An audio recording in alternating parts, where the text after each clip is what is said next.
যারা যারা কাটার ভয়ে মাছ খেতেই চায় না, আমি বলবো রেসিপিটা তাদের জন্য একদমই পারফেক্ট। আসসালামু আলাইকুম। আজ আমি করে দেখাবো রুই মাছের পেটি ভুনা।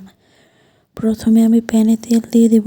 আগে থেকেই লবণ, হলুদ, একটু মরিচের গুঁড়া মাখিয়ে নিয়েছি মাছগুলোতে। মাছগুলো ভেজে নিব। এক এক করে সবগুলো মাছ আমি উল্টিয়ে দিব। বেশি কড়া করে ভাজবো না, হালকা করেই ভাজবো।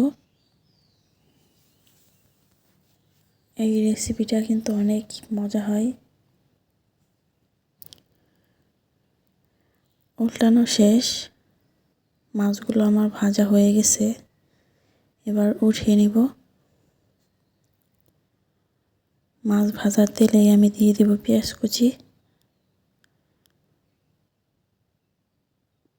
পেঁয়াজটা ভালো করে নেড়ে চেড়ে বাদামি করে ভেজে নিব।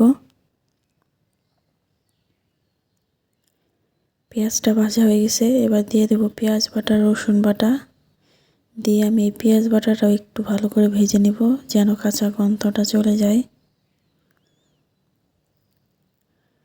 পেঁয়াজ ভাজা শেষ, এবার দিয়ে দিব 1 চা চামচ জিরা বাটা।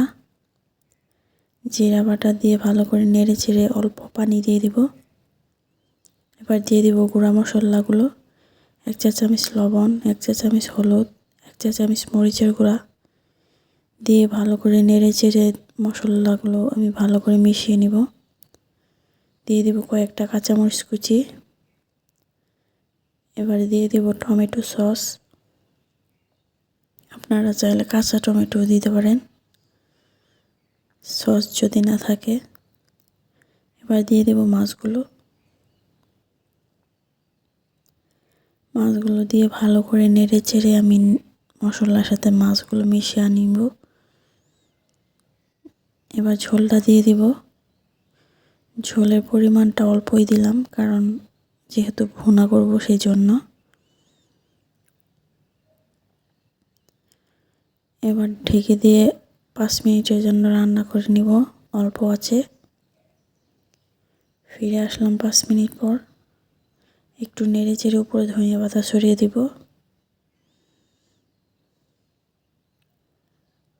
দেখেন কালারটা কত লোভনীয় হয়েছে। আশা করি ভিডিওটা ভালো লাগবে। ভিডিওটা ভালো লাগলে অবশ্যই লাইক, কমেন্ট, শেয়ার করে দিবেন। ফেসবুক পেজ থেকে দেখে থাকলে ফলো করে দিবেন।